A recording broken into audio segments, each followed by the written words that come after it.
you wanted the best, you've got the best podcast. The hottest podcast in the world.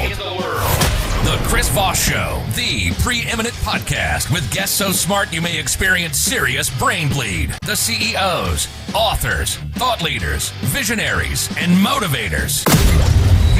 Get ready. Strap yourself in. Keep your hands, arms, and legs inside the vehicle at all times, because you're about to go on a monster education roller coaster with your brain. Now, here's your host, Chris Voss. Hey folks, it's Voss here from thechrisvossshow.com.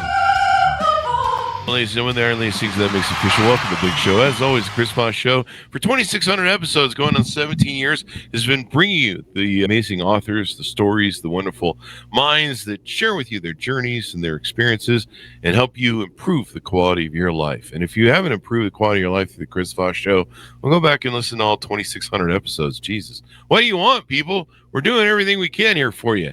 Anyway, guys, refer the show to your family, friends, and relatives. Go to goodreads.com/Chris Voss, Facebook.com/Chris Voss, LinkedIn.com/Chris Voss, and I think Facebook.com whatever. You guys know all these all. Anyway, we really need to put that on a record. We have an amazing young man on the show with us today. We're going to be talking about his latest book that just came out November 6th, 2025, or November 4th, actually. It is entitled Business Beyond Borders, Stories, Tales, and Lessons Learned from Working in 100 Cultures Around the World. Dean Foster joins us on the show today. We're going to be talking about his insights, his experience, and all that cool stuff. He's a world-renowned expert in cross-cultural communication. He spent more than 30 years helping Fortune 500 companies, governments, and universities do business across borders with confidence. His new book, he brings his lessons of life through unforgettable real-world stories, from negotiating with Bedouins to the Libyan Sahara, to managing teams in Rio de Janeiro, to giving a keynote during an earthquake in Mexico City. Boy, that'll move you. And even losing a government handler in Beijing. That's an interesting story. We'll get into that.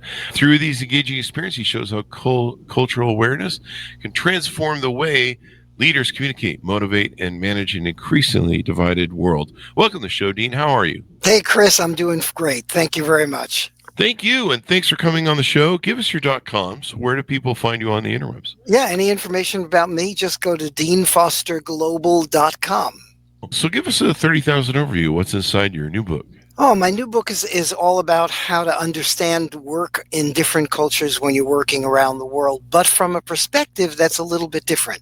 You know, I've written 5 books before this one, and each one was sort of like a how-to book. Do this in China, don't do this when you're in India, etc. And it was all about getting people to have more successful business when working in other cultures. But this book is sending the same message, but through my stories. Because I'm telling chapter by chapter what happened to me when I was in India, what happened to me when I was trying to do business in China, and the lessons that I learned, hoping that these lessons would be useful to others. Well, CEOs and leaders nowadays, politicians, all that sort of stuff, you know, you've got to understand multicultural diversity around the world, you know, because pretty much everybody does business around the world now. I think even the Chris Voss Show does. It's a diverse world, and there's different traditions and standards. And you know, I remember I met a Russian one time. I think he came to my house, and I opened the door and went to shake his hand, and he said to me, he goes, "No, we don't shake hands across doors." That's right, very bad. Mm-hmm. Yeah, I was like, okay, you know, and everyone's got a different thing. Yeah, in fact, it takes good luck and turns it into bad luck.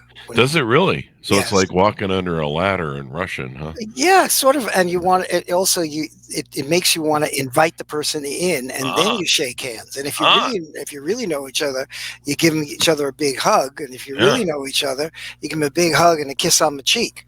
Oh. So, and if you really know each other, no, we're not going to. You go push one of them off the balcony. Evidently, that's right. Popular in Russia, I hear. Right. I'm not sure why, but there's a lot of people that.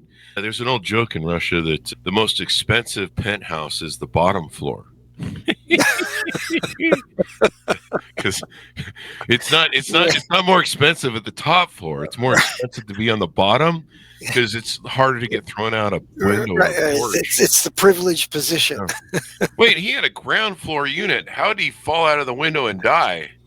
How did he fall down the stairs? I don't understand. In Russia, the TV watches you.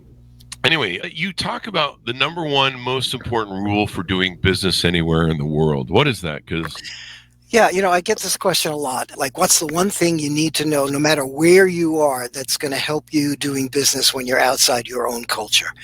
And I think the number one thing comes back to me again and again is you've really got to cultivate a sense of humility and display that humility in a sincere way to send the message to the other people that you're working with that you understand you are a guest in a strange world, their world, and you don't understand all the things that you need to understand in order to really truly be successful. So you don't come in with guns blazing with all the solutions and with the best proposal and you got to buy this because I know what I'm doing and this is the best thing that you ever did. No, you're going to get deer in the headlights and worse if you do that. yeah, Got to go in and demonstrate an openness to understanding who they are and to respecting who they are. Now, that doesn't mean that you have to agree with them. It doesn't mean that you have to like them.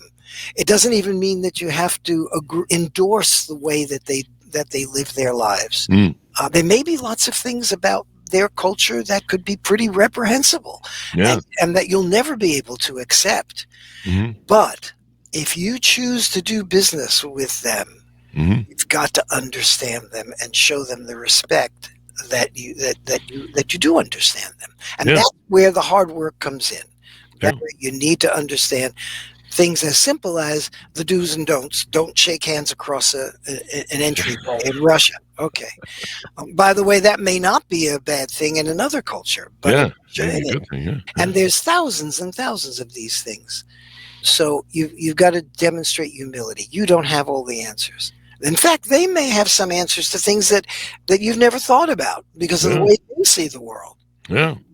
I mean, it definitely changed my perspective when I had a Russian do that to me when he came to my house. And I was like, why is that? And it's just like any other thing. You've got to understand and empathize and have rapport with your customer. I mean, whether they're an American, an English speaking, and the way our traditions work here in America. But yeah, going someplace else, you don't want to come across as the quote unquote asshole American. You said, like you said, coming guns blazing. I'm American. We're here to help you. Sure, we've all seen that movie. Exactly. Talk to Afghanistan and Iraq. Or, geez, we can do Vietnam. Well, you can. That list is a long list. It's gotten quite long, hasn't it? Yeah. American. We're fuck yeah.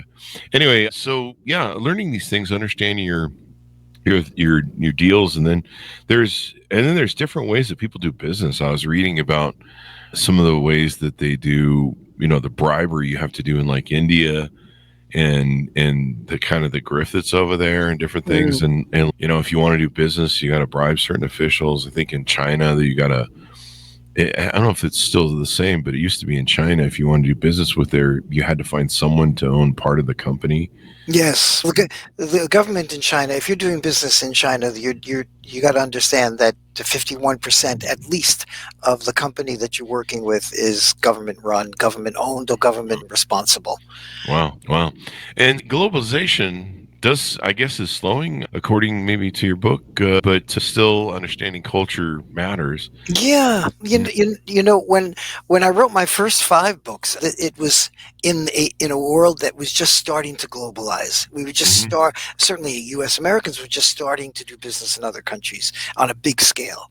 And so it made sense. It was truly intuitive, almost logical to think that, wait a minute, if I'm going into a place like South Africa, I need to understand how they do things there in order to be effective. So providing cultural information, which is what my company does and what we've been doing ever since, made sense. It was like a no-brainer. But the world's changed, at least temporarily, it seems, right now in this moment, not of globalization, but of deglobalization. Instead of building bridges and opening up free trade, we're imposing tariffs and we're looking inward. And this is, of course, a political issue and a political decision. It has no basis in economics, and it's not going to improve either our country or the country we're trying to do business with. Yep. But it is something that's happening now. And on the other hand, writing this new book for me was kind of a head scratcher. It was improbable. I mean, why, when we're devaluing the benefit of understanding cultural differences, when we're not looking at DAI as an opportunity, then why continue to talk about how important it is to manage cultural differences? And then I realized, because it is even more now in this moment, because the smart money is still on expanding your opportunities into global markets. In fact, I think as domestic markets become insulated and we just focus inward, these companies, big multinational companies, they're still working in the rest of the world. And they're looking at the situation and they're saying, wait a minute, my market in the US is shrinking. I got to go out there, and I don't know how to do that. So let me understand the culture. I mean, I like to say that the toothpaste isn't going back in the tube. Yeah. Globalization is increasing, and big business knows that. And so you have to understand how to do that in other cultures. You know, it's yeah, I don't know. It'll be interesting to see if SCOTUS upholds the tariff sort of thing. I guess they're the ones visiting it, and how that whole thing pans out. But yeah, it's created an economic crisis that's really destroyed the economy. It's just, there's so many people hurting right now. It's not even funny. I'm in a lot of business groups and restaurant groups and different small business groups, and they're all going out of business, and they're just getting killed by the tariffs and the prices of everything from the tariffs. And you can be sure that if that's the result in our country here, then business isn't going to look to increase its growth or see its opportunities domestically. They're going to see their opportunities elsewhere, everywhere else, but not here. Yeah. I mean, business is going to go where it is. I mean, big CES shows coming up here in January, and it'll be interesting to see how that goes as well. You've spent 30 plus years in 100 countries. What has it taught you about human connection and connecting with other human beings and gaining rapport? It's the first and essential issue. You've got to build a trustworthy working relationship. Now, how you do that in different countries is different. And there are some cultures, for example, where when you're coming together with them, the first thing they think about is, oh, this is cool. This guy seems interesting. His proposal seems good. I'm going to listen, and we'll be partners and try to figure out the best possible deal for both of us. And then there are other cultures that go, wait a minute, I don't know this guy. Who does he think he is? And what's this proposal all about? And I like to think of these cultures, the difference between, win-win cultures, where they see a negotiation as something that both parties have to benefit from. And then there are these win-lose cultures, where until you have taken the time to build trust, their assumption is, if I'm going to get anything out of this, you have to lose something. And now how you build those relationships so that they become a trusting relationship where you can then move on to really dealing with the details in the weeds about how to make this business work. That has to be done differently depending on where you are. Yeah, it definitely makes a difference. And do you want to tease out maybe one of the favorite stories you have from the book? There's 25 real stories in there. Do you want to tease one out a little bit? Yeah, one of my favorite stories in the book, and you had mentioned it before, was when I was in Beijing, and I had a few hours and I wanted to tour the city. It was the first time I was in Beijing. This is going back a bit. And I got a tour guide, because you can't do things on your own. You have to go with a tour guide. And these tour guides are government licensed.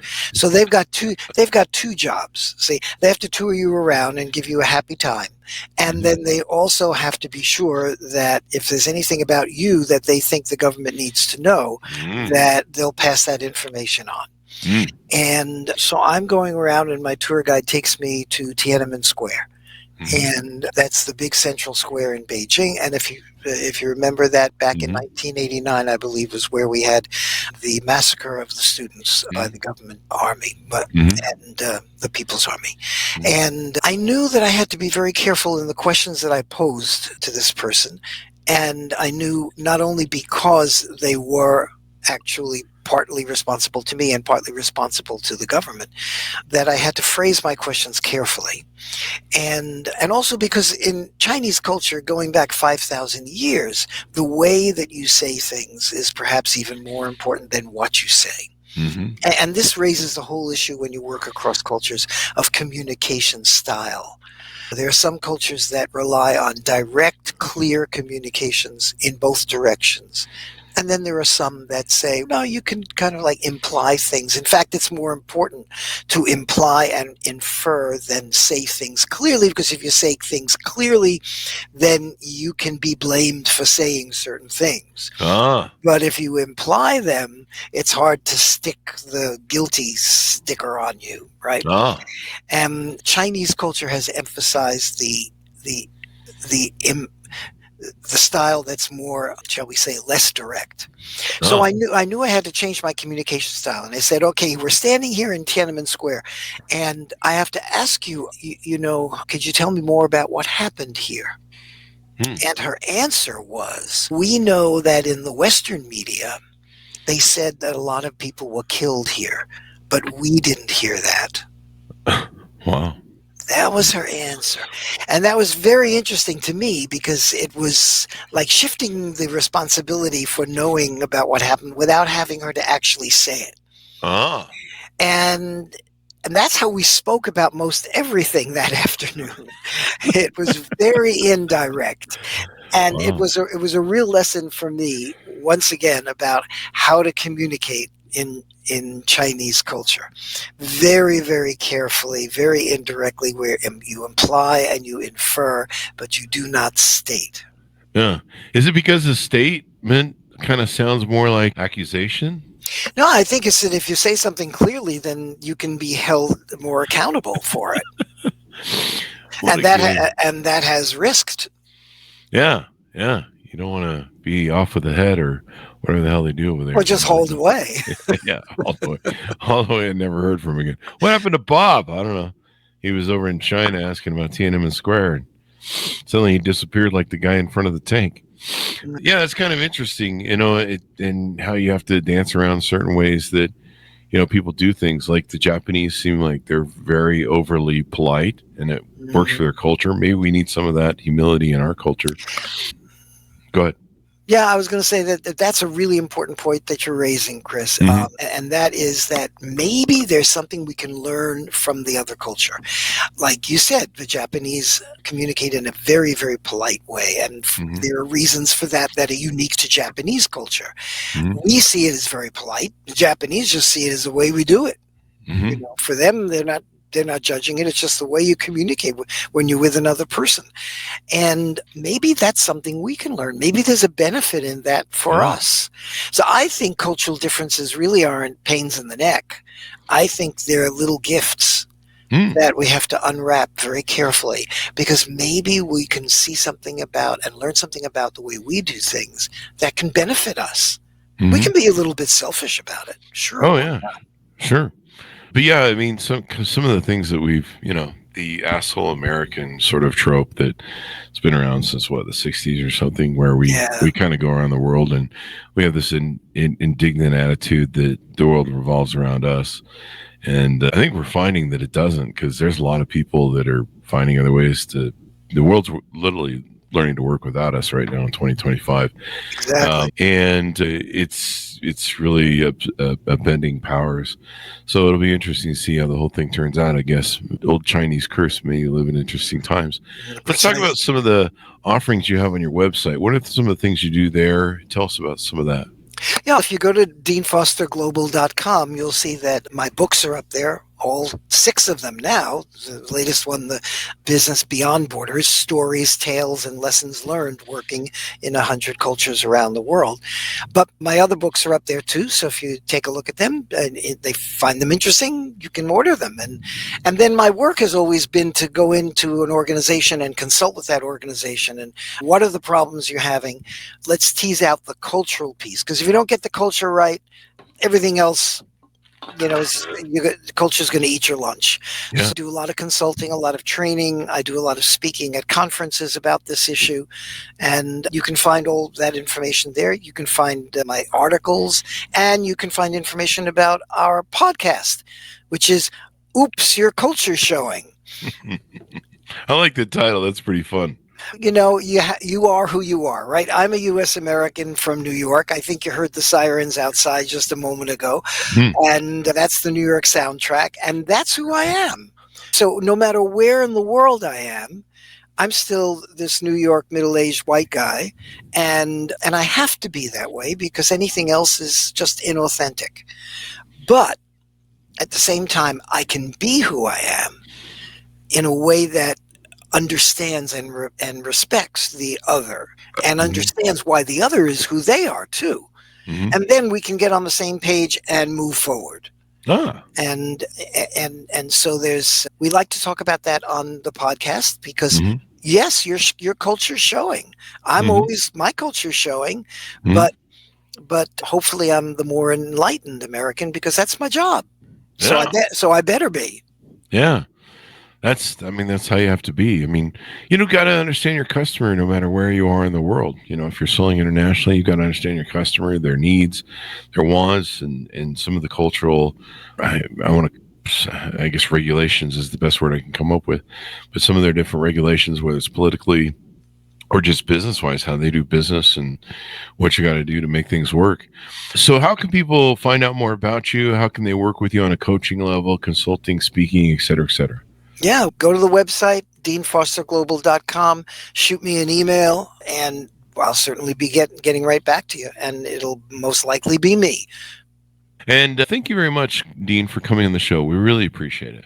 Yeah, it's been great. Thank you, Chris. Thank you. Folks, order the book wherever fine books are sold. It's called Business Beyond Borders, Stories, Tales, and Lessons Learned from Working in 100 Cultures Around the World. I think, more and more Americans need to get outside the U.S. and need to see what's going on. I remember I had a big awakening in 2001 with 9/11, where I was like, wait, people in the world hate us? What's going on? Was that something you didn't realize before, that there was? I kind of did. I knew there were places that didn't like us, but it really became home that there was something deeply wrong with America's representation in the world, or how we were perceived when people are, having terrorist acts put upon you.